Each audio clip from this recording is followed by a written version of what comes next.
This is Congresswoman Virginia Foxx with a congressional update. I'm very pleased to have with me today Congresswoman Renee Ellmers, who is the newest member of the North Carolina delegation. Congresswoman Ellmers represents the 2nd District in it's down in eastern North Carolina. You just joined us in November, or you were elected in November, joined us in January. Tell the folks in the 5th District a little bit about your background. Well, basically, I am a nurse. I've never pursued a career in politics before, and after our president was elected and seeing that he was making health care his main objective, his agenda item, my husband and I, who's a general surgeon, we own our own practice. We're small business owners, and we were very much affected and afraid for health care future, but also the future of the country. And of course, I've done everything I can to help to repeal and put in place patient-centered reforms for health care. Great. So basically you've been a nurse. I have been. And run your husband's practice. That's great. So you've seen the healthcare issue from at least 2 perspectives.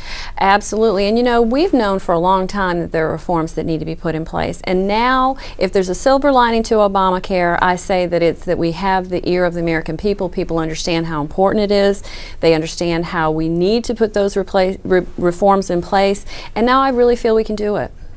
And you're aware, of course, that Republicans did that, a lot of that, or tried to do a lot of that ahead of time. Especially with tort reform. Right, which the North Carolina legislature has also tried to do unsuccessfully because of the trial lawyers and their hold over our friends on the other side of the aisle. Tell, again, tell the folks in the 5th District, which is way up in the mountains of North Carolina, a little bit about the 2nd District. What counties do you represent, and tell us a little bit about the district and its interests. Well, my district basically surrounds the Raleigh, North Carolina area on the on the south, east, and western sides. I have 10 counties altogether, 4 whole counties, and then bits and pieces of 6 others. So I have a great layout. The people are just good, hard-working, God-fearing people that just want a little more money in their pockets and less government in their lives. And you know, it's mainly agriculture, small business, and of course Fort Bragg is part of my district as well. So we have a very large military presence as well. So what are the 4 full counties that you have? That's Harnett County, where I live, and Johnston County, Lee County, and that's all right. Franklin County. I'm forgetting. I got so used during the campaign to just rattling them off. But and there again, like I said, I have little bits and pieces of Cumberland County, Sampson County, all the way up into Vance County, Nash County, and it just in and around. But my district is made up of just about the same type of folks, and it's a great place, and I love the people. Well, our districts are very different geographically, but we do represent the same kind of people. Hard-working people, a lot of agriculture, a lot of small businesses, and as you say, people who basically have done the right things over the years, played by the rules, and then wonder why in the world the jobs have gone away, why in the world the fact that they've played by the rules have changed so much. Right. We don't have bailouts for the little guys. We just have bailouts for the big fellows. So that's unfortunately what we're seeing. Now, what committees are you going to be serving on in this session? I'm very excited. I'm on 3 different committees. I'm on agriculture, I'm on small business, which I'm actually chairing the health and technology subcommittee, which I'm very excited about, and I'm also on foreign affairs. So with everything going on in the world right now, we've got a lot of work to do there. Well, talk a little bit about what the work of your subcommittee is going to do. We've been emphasizing oversight in this session of Congress, and I know that the subcommittee I'm chairing in the Education Committee is going to be very involved with oversight, and I would assume in the Small Business Committee, in the Health Subcommittee, that would be a big issue for you all too. Yes, as a matter of fact, just last week, the first, and of course this wasn't my subcommittee, but the first committee that the Small Business Committee itself held was on the 1099 provision in Obamacare. And basically I was able to bring a small business owner from my community, from District 2, and then there were 3 other business people from other areas of the country who all came in and basically talked about how that provision and Obamacare itself is actually harming their business and how the downturn in the economy has affected them. For me, in our healthcare and technology subcommittee, I would imagine, and our plan is to bring forth more individuals, witnesses, to testify in relation to Obamacare and the different pieces and parts. You know, many times we forget that our physicians who are owners of their own private practices are small business owners as well, and there are many regulations and mandates in Obamacare that will directly affect them and their businesses and their ability to keep their doors open. So that will be one main focus for me.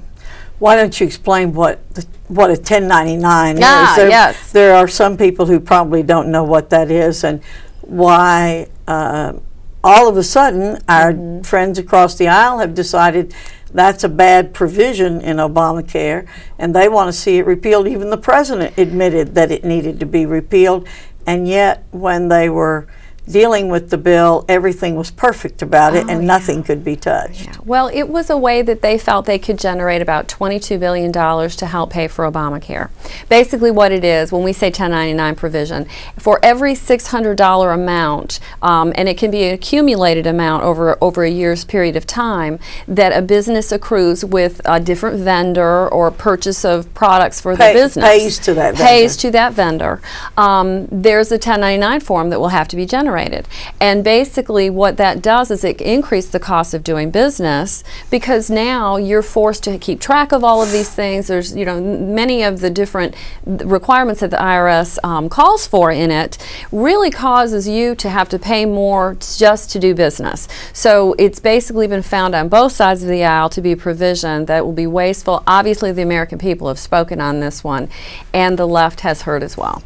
Well, I know that one member told me he represents a coin dealer, and that coin dealer said that he would probably have to file between 20 and 40,000 1099s per year. If you can imagine multiplying that by the millions of people in this country who do business, there's not even anybody in the IRS who's going to look at those things. Right. It's impossible for people to be able to handle that kind of paperwork in Washington, D.C. Where in the world would they all be filed? It would cost a fortune to just file all of those. Absolutely. And there again, it gets back to the paramount question, which is, why does the government have to have this information to start with? What is it that they need to know? Again, it's just increasing the size of government and increasing the IRS in our lives. And if we need anything, you know, less of that, it's the IRS. Absolutely. And so far, I don't think that they've come up with a way to replace that $22 billion. And when Obamacare passed, it was $17 billion that they counted it as. Now they're talking about $22 billion. But we know that was a terrible, terrible provision, along with the thousands of other provisions that are in that bill that need to be repealed. That's why Republicans have said from the beginning, instead of doing it piecemeal, we need to do it all at one time. And that was the original thought by us. Again, we'll be happy to do it a piece at a time, but that's going to take too long. Here we are in our 5th week, and not even the first bill, which everybody agrees needs to be repealed, still has not been repealed. Yeah. So it takes a long time to get some of these things done. Well, I know the people of your district and the people of North Carolina are certainly fortunate that we've got somebody with your background there. Tell me what you've enjoyed most about being a member of Congress, not having served in an elected body before. This has got to be a bit of a change in pace for you. Well, it is. I knew it was going to be busy. I knew that I would be moving from place to place all day long. The biggest drawback is there are only 24 hours in a day, and somewhere in there I have to sleep. But it is an honor to be able to represent the people of District 2. And, you know, everyone here has just been so incredibly nice.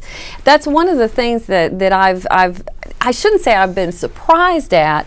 I was expecting that there was maybe a little bit less getting along between the two different sides, but in actuality, we all get along. And you know, when you pass a member of the Democrats on the other side walking down the hall, we're very cordial to each other, very friendly. And you know, we disagree on policy, there's no doubt about it. And on the House floor, when it's time to debate, you know, the opinions and the arguments are completely against each other. But while we're here, everyone is just wonderful. I'm so glad you mentioned that, because I find at home a lot of times people have that misconception that on a personal level we're very negative toward each other, but on a personal level we're not at all. Right. And it doesn't get shown on C-SPAN a lot. I'm often handling a rule on the floor, and when the rule's over, my Democratic colleague and I, who've just been going at it tooth and nail, stop and congratulate each other, thank each other for doing that, because we know that we are in this thing together. We have similar experiences in getting here. There's a wide range of talents, a wide range of backgrounds, a wide range of abilities here, and so we are very cordial to each other. But you're right, our philosophies are very different and our policies are different, but we're like the lawyers in small towns. That's right. We can disagree when we're on the floor, or they can in the courtroom, but when we're off the floor, we can get along very well. Good. How has your family adjusted to this? Very well, actually. My husband and my son came to visit, and I knew things were going to be very busy around here over the next couple of weeks, so I really wanted to stay here this weekend. And they came, and it's, you know, it's not a bad trip for them, and they get a chance to get away, and we get to see a little more of DC from a tourist standpoint. But they're doing great, and you know, they're just very proud of me. They're my #1 fans. And we're working it out. And we text each other all day long if we have to. That's great. Texting and all this modern technology has really been helpful to us in doing that. Well, I have to say that I envy you a little bit doing the tourist things.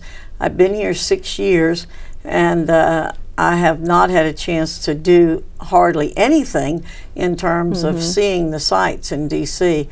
And it's a wonderful place to come and visit. I know you encourage your constituents to come, as I encourage my constituents to come. It's a great place to visit, and especially when we're in session, young people can learn a lot from being in Washington. Oh yeah, and you know, the thing is you know, every time on my way in the morning, or when I'm walking from one building to another, if I'm outside, I am just in awe of everything around me, and I hope that I will never lose that feeling, because that's the way that it should be. That's right. Well, I was told when I first came here, if you come to the Capitol and you don't get a thrill up your spine or a chill up your spine, then you should go home. And I agree with you. I think that we have the greatest honor in the world to be able to serve in the greatest deliberative body in the world, and that we must be excited every day to come here. The challenges are great, but the reward of being able to legislate with other Americans and know that you're having an impact, not just on Americans, but actually all over the world, because people look to us as the model, as a republic that other people want to emulate. And so it's really important that we do our job and that we do it well. Well, I want to thank you, Renee, for coming and doing this show with me. And I know you have the support of all of the members of the delegation on both sides of the aisle, and we're glad to have you. I would like to thank Congresswoman Renee Ellmers from the 2nd District of North Carolina down in the eastern part for being on my program today. This is Congresswoman Virginia Foxx with a congressional report.